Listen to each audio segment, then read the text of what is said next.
Through the first 3 weeks of the NFL season, you may not be feeling great about the way your team is looking. Your studs are only duds right now. The sleepers you were banking on haven't woke up from their summer nap as of yet, and your team makes you question everything that you did during the offseason to prepare for this year. Well, I'm here to tell you it doesn't matter, and leave a comment down below if you've been in a position before where you started 0-3, maybe 0-4, or even worse, and still came back to win your fantasy championship. I promise you there's quite a bit of them. So today we're diving into every single matchup on week 4 slate, talking about the running backs and which guys are going to give us the best potential to start and the ones that we should just sit. I am absolutely pumped for Thursday night football. One of my favorite offseason players, Kenneth Walker, may be finally starting to heat up and fully healthy.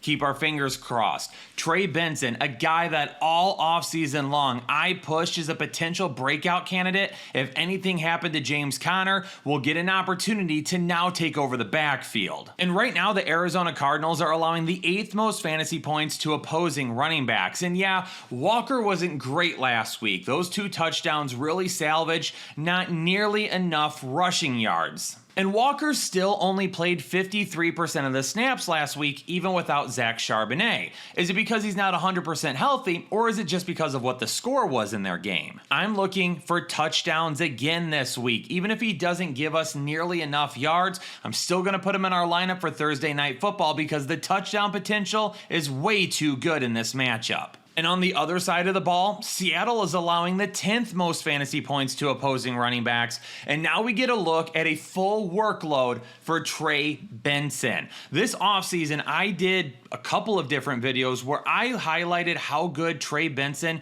could end up being. My dynamic running back rating, which we do in depth in the draft guide every single year, pinpointed him as a potential breakout if anything happened to James Conner. This is a solid matchup for a big play back that can be super efficient, and hopefully he gets more than enough touches this week to really cement him as a bell cow with high upside ceilings every single week. I really hope that our community listened about Trey Benson this offseason, because if you did, you may have an absolute stud the rest of the year. But don't worry, if things don't work out in start number 1 for him, that's okay. If his numbers aren't that great, maybe he doesn't put up nearly the ceiling we would have liked, maybe the guy ends up being a sit. That's all right. Give it some time. He'll end up being just fine. Programming alert, Headliner Nation. We've got Sunday morning football. In week 4, the Minnesota Vikings and the Pittsburgh Steelers will be playing over in Ireland this week, and they will kick off at 9:30 a.m. Eastern Standard Time. My peeps over on the West Coast, you better get to bed early on Saturday. Jordan Mason was fantastic. Another backup that I really pushed this offseason. One thing I'm going to do in this video as well is when I get to some guys that I was really high on that haven't been playing all that well, we'll discuss why that is. But I want to be transparent. There are some guys that I have put out there that I've like, hey, I love these guys. They're not playing all that well. But then we got a guy like Jordan Mason, who I was all over in our draft guide and in videos, and he's off to a fabulous start without Aaron Jones, and he's got 3 more games without him. 116 rushing yards last week, 2 rushing touchdowns. Pittsburgh is not nearly as nice as a matchup as we had last week, but that's okay. If the guy's getting 15 or more attempts on the ground per week, he's absolutely going to be in line for at least RB2 statistics. So if you can at least flex him, you're doing good. Jaylen Warren's matchup is a little bit tougher against Minnesota. They're giving up the 10th fewest fantasy points per game right now, but Jaylen Warren has been at least an RB2 in every game so far to begin the season. On top of that, he's playing 80% of the snaps right now for the backfield in Pittsburgh. This is a guy that if you put him in your lineup, I doubt you're ever going to feel super excited about the numbers that he gives you. But if he keeps giving us RB2 performances because of what he can do on the ground and in the air, especially in a tougher matchup for Aaron Rodgers to throw the football, Jaylen Warren could end up being the safety blanket that he needs this week with several dump-offs like we saw a couple of weeks ago in week 2. Jaylen Warren to me is a guy that we can flex on a weekly basis, and we could feel just fine with the numbers that he gives us. We might not lose any weeks because of him, but I don't think we'll win any weeks either. I'll admit, I've kind of been back and forth on JCM, and it's for some of the reasons that we saw last week. Ja'Cory Krosky-Merritt is a guy that I did a draft profile on even before he was drafted to Washington, and you could tell by what he did on film, he had a chance to be a really good NFL player. Unfortunately, in college, he just has missed some time for one reason or another. Now, in the preseason, he looked excellent, and everyone got super excited about this being a guy that could absolutely take over at some point, and then Washington trades Brian Robinson, and then everyone gets even more excited about it, and then he just hasn't been there. And then all of a sudden, Austin Ekeler tears his Achilles, and everyone's like, oh, let's go, we're back on JCM.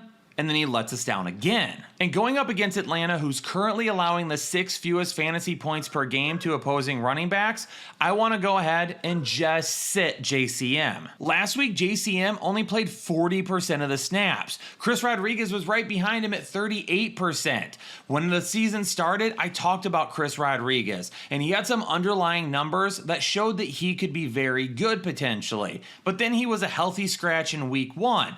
All of this is basically to emphasize, I don't think we really know what's going on in Washington with the backfield right now, and in a tougher matchup, we should probably just stay away. Bijan Robinson is going to have his hands full this week. Washington is currently allowing the 3rd fewest fantasy points to opposing running backs, and I have no idea while in week 3, Atlanta decided to just get away from the run and abandon it after being so successful the week prior, especially considering the fact that Michael Penix just didn't have it last week. They really should have leaned on the run even more. Tyler Algier in week 2 was excellent. He got 1 carry last week. But it doesn't really matter. We're starting Bijan. Even if his ceiling's lower in a tougher matchup, hopefully he can do a couple of things through the air that help prop up his floor. New Orleans and Buffalo, and through 3 weeks of the season, I definitely wasn't right about Alvin Kamara. And it's really shocking because the reason we propped up Alvin Kamara all offseason was the fact that he was probably going to get a ton of work in the passing game. Realistically, for wide receivers, who did they have that was going to take away a bunch of targets from Alvin Kamara?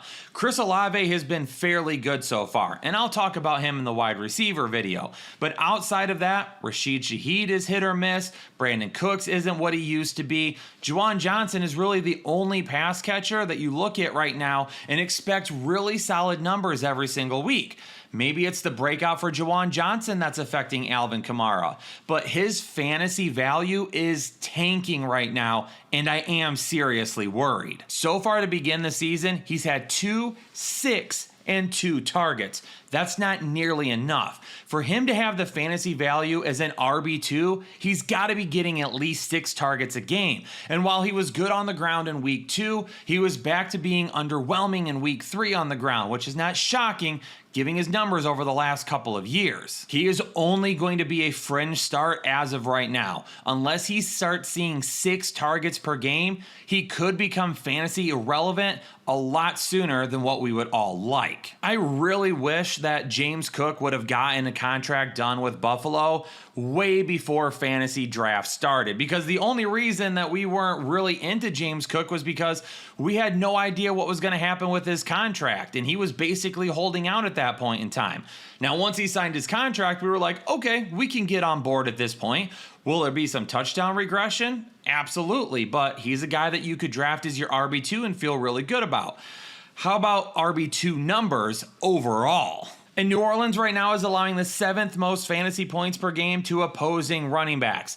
The RB2 in fantasy gets a great matchup this week. We'll fire up James Cook once again. Cleveland going up against Detroit. In Detroit's defense, it's really a lot of what we saw last season. It's going to be bend but don't break a lot of the times. And sometimes when they do break, they're going to come back and break the opposing offense. It's just how it's going to be with this defense that plays a lot of man coverage and gets gets after the quarterback. And even though Derrick Henry ran for a touchdown last week, they're still allowing the 9th fewest fantasy points per game to opposing running backs through the first 3 weeks of the year. And that's playing guys like Derrick Henry and back in week 1, Josh Jacobs. Surprisingly enough, I'm going to go ahead and list Quinshon Judkins as a start this week. Last week, he had a really tough matchup, and he still ran for 94 yards on 18 carries and included a touchdown. And he saw his snap percentage jump to 50%, which is really, really good for him getting to maybe even 55 or 60% this week as he starts to build up more and more. And like I said, last week's matchup was not easy, and he still performed very well. The same thing could happen against Detroit. Bend, but don't break. Cleveland's going to find their way to the end zone a few different times in this game. And when they do, Judkins is going to have touchdown potential. Detroit's run game absolutely blew up in Baltimore on Monday night.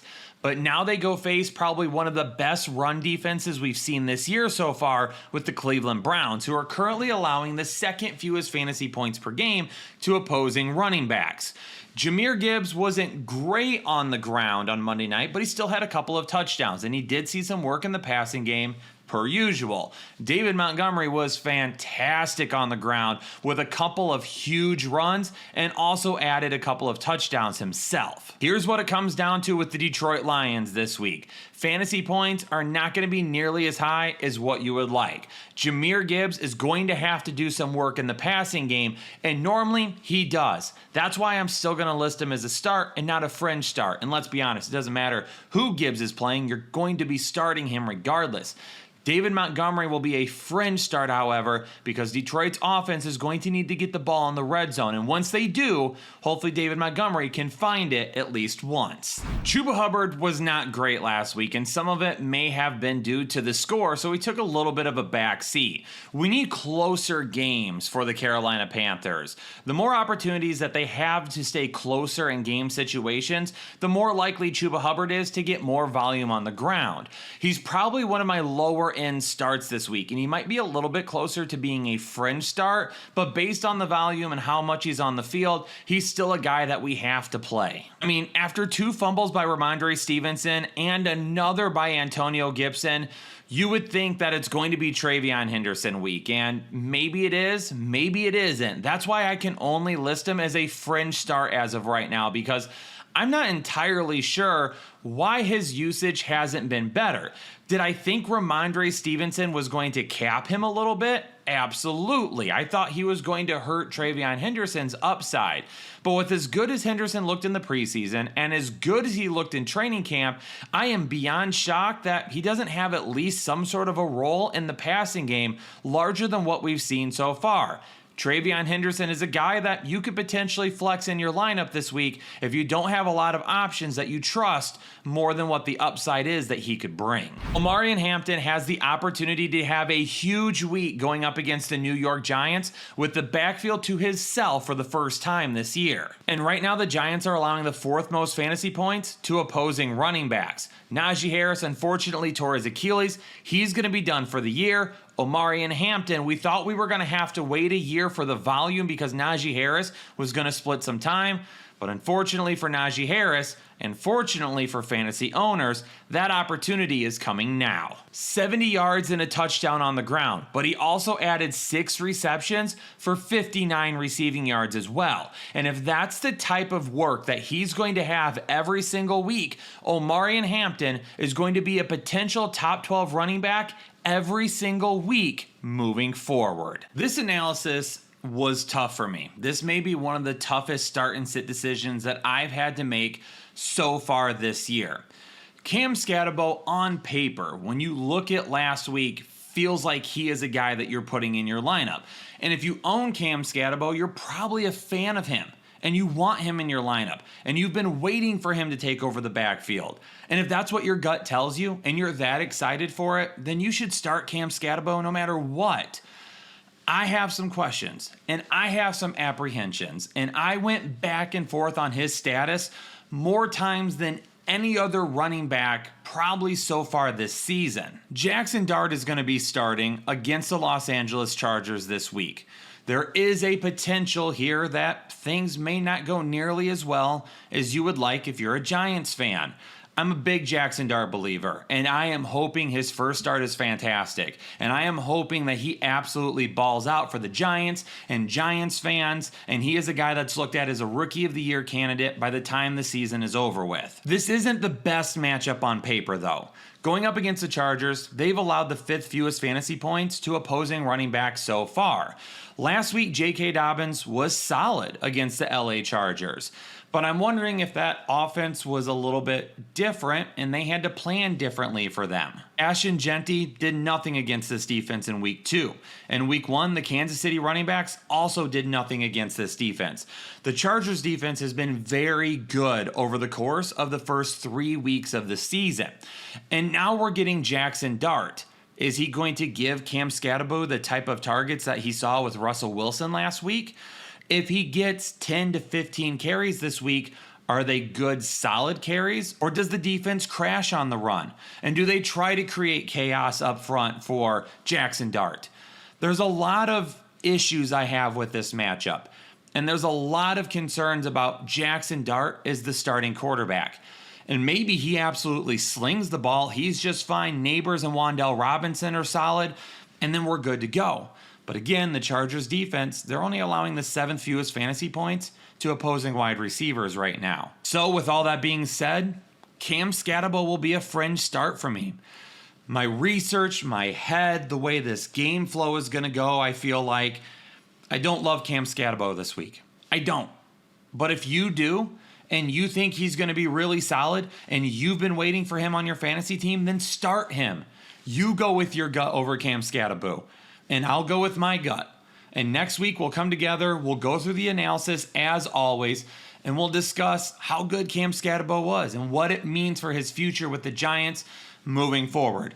And I never root for a player to fail. So hopefully for everyone that starts him, he has a great game, and I end up being wrong about what I think could happen with him. For Philadelphia and Tampa Bay, I mean, we're not sitting Saquon Barkley, right? It's just not happening. He had a rough week last week. We're just going to keep our fingers crossed that he bounces back this week against Tampa Bay, and everyone's happy about their probably top 3 pick that they made in the draft. I love Bucky Irving. He hasn't been nearly as good this season as I would have liked him to be, and there's still going to be some time.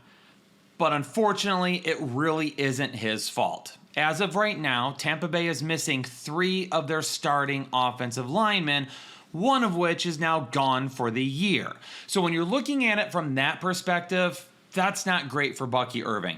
And I was really close to listing him as a fringe start instead of a locked-in start. But I mean, how many people do we have right now that we feel like we can start over Bucky Irving and get the amount of work that he does? Because I know Rachaad White was pretty good a couple of weeks ago, but he was back to being basically nothing in this offense, which is what he has been since about the midpoint of last season. Bucky Irving still saw 25 carries last week. He still had 4 receptions. He's on the field over 70% of the time on offense.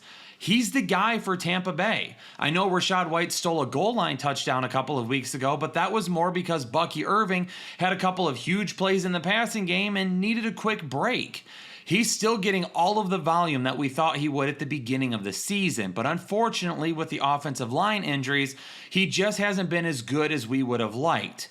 We're going to hope that maybe we get a couple of guys back. This offensive line looks way better in a few weeks, and Bucky Irving ends up returning the value that we drafted him as.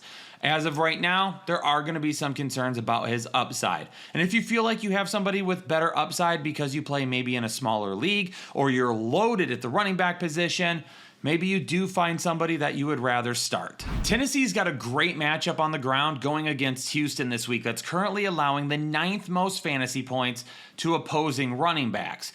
Tony Pollard has been less than stellar this season, but we didn't tell you to draft him for his upside. We had you draft him for his floor, because if you're starting him as an RB3 or a flex option, he's giving you exactly those type of points. Expect 15 plus touches on the ground once again. He scored a touchdown last week. He could score a touchdown once again.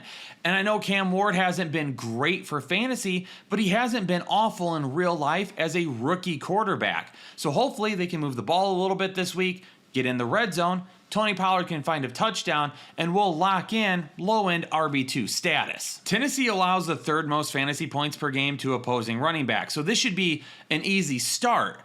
But who? Because Woody Marks closed that gap on Nick Chubb last week. And I mentioned in last week's video too that you needed to be cautious and keep an eye out for Marks because it looked like he was starting to build up a little bit.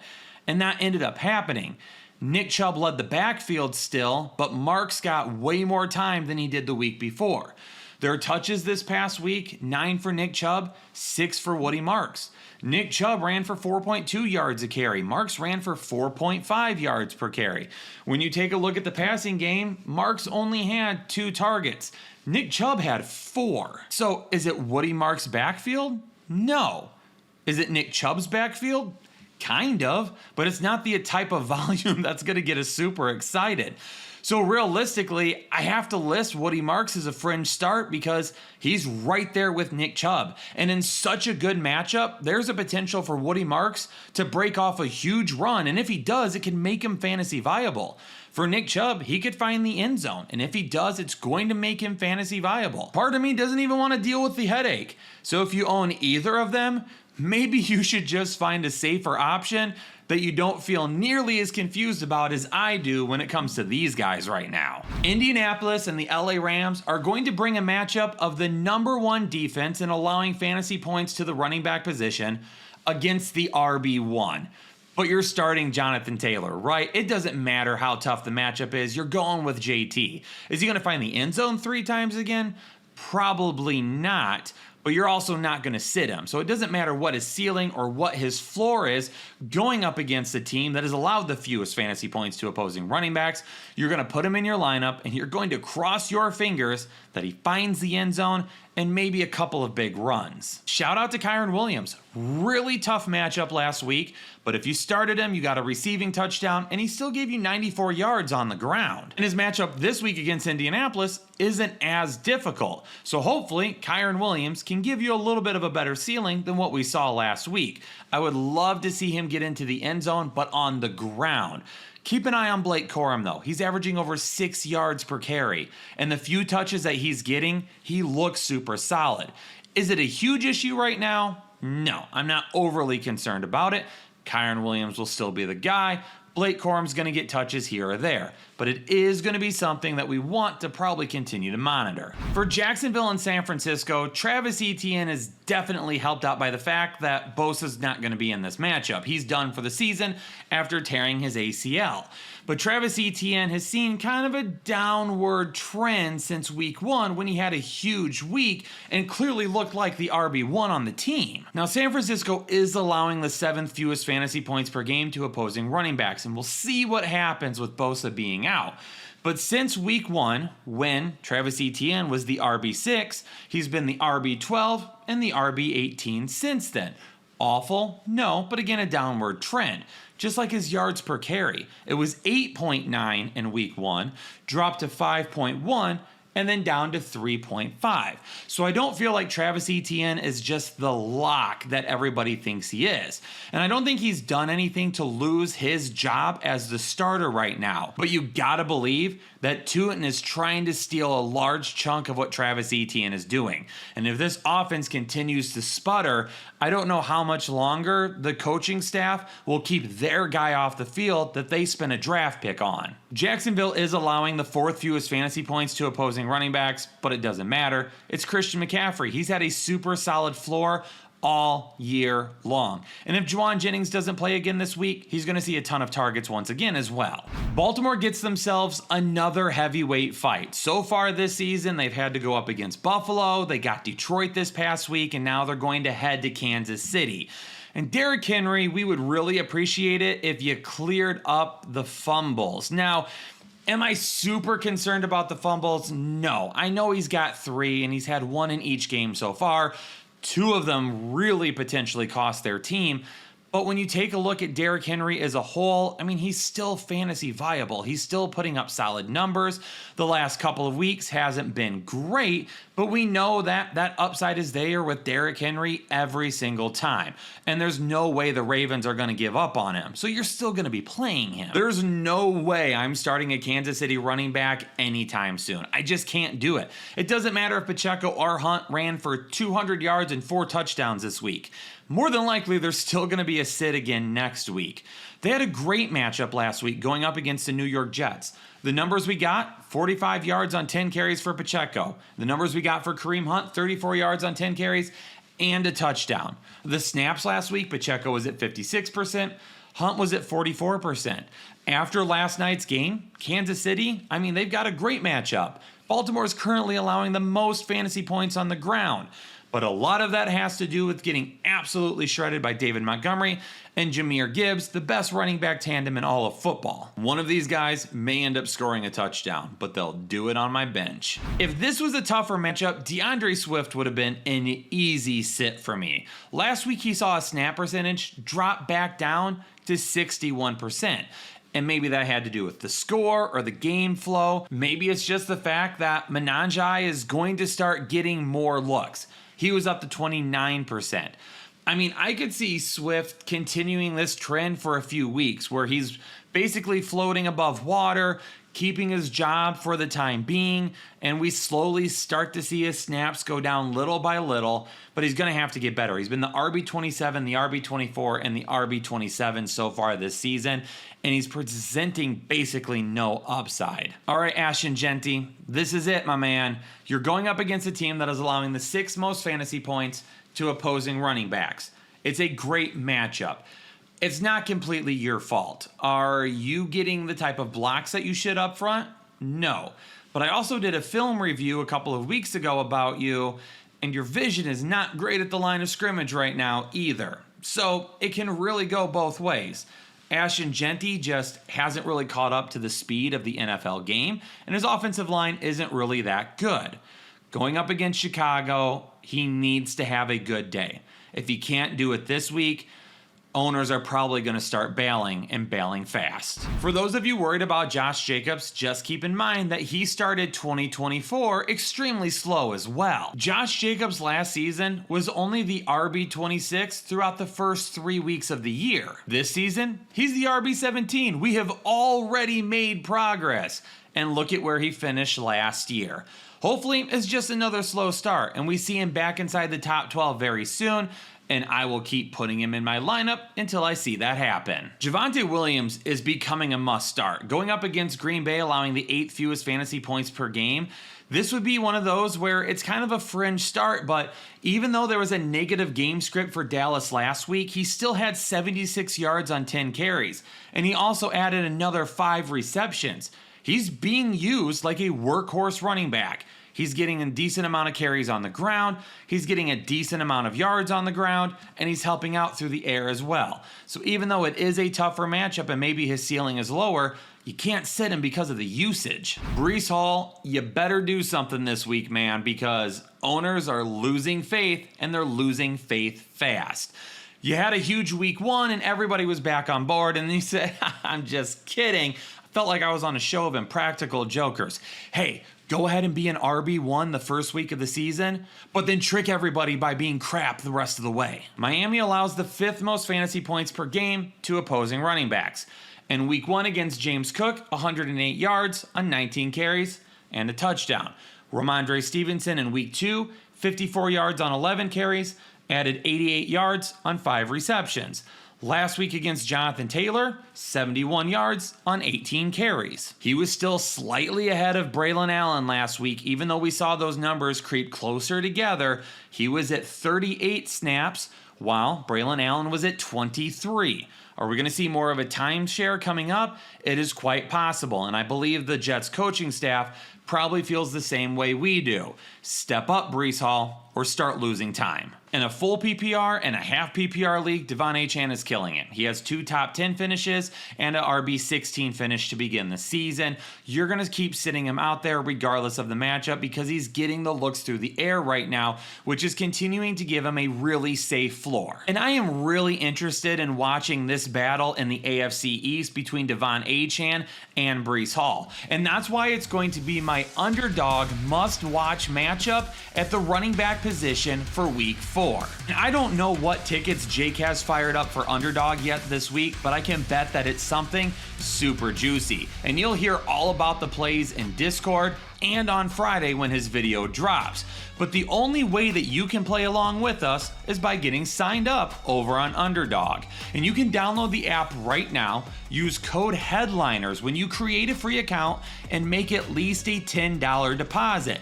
When you do that, you're gonna get a super special pick'em that's almost guaranteed to hit that you can pair with a lot of the other picks that are hitting for us throughout the week. And you're also gonna get a deposit bonus to help put in some extra tickets as well when Jake puts his plays out for the week. So get signed up over on Underdog, play some pick'ems with us, and let's see a green wave once again in Week 4. Another running back that fantasy owners are not happy with right now, and it's Chase Brown. And you gotta wonder how much longer he is the main guy in Cincinnati. Now, the score last week probably dictated some of the snap percentage because we saw Chase Brown all the way down to 55%. Samaje Perine was at 27%, Taj Brooks at 18%. Now again, this may have mostly been due to the score, but Perine and Brooks looked better than what Chase Brown did. This is going to be a tough matchup through the air for Cincinnati. But my question for the week is going to be, how often does Samaje Perine play, and is he utilized as the pass catching back way more often than Chase Brown, so Jake Browning has somebody to dump off to if he needs to get rid of the football quickly? If it weren't for the Lions going off on the Baltimore Ravens on Monday Night Football, the Cincinnati Bengals would have been allowing the most fantasy points to opposing running backs. J.K. Dobbins had a tough matchup last week. He ended up doing just fine. He has a much better matchup this week, and I think he's definitely in line for having a solid game as well. The Bengals, over the last 3 weeks, Jordan Mason, 116 yards and a couple of touchdowns. They allowed 71 yards on 14 carries to Travis Etienne. They allowed over 60 receiving yards to Dylan Sampson back in Week 1. There you go, Headliner Nation. I believe our start and sit shows are the most in-depth analysis that you find in season for any show on YouTube about fantasy football. And like I said at the beginning of the show, it's okay. We have plenty of time left. Don't bail as of yet. We will get back on track. If it's this week, next week, or maybe even the week after, we will get going. Everything will be fine. But for now, Headliner Nation, if you're new to the channel, hit the subscribe button for me and turn on those bell notifications so anytime we drop new content, you'll know about it right away. If you've been here for a while, make sure you also hit the like button. Don't forget about that on the way out the door.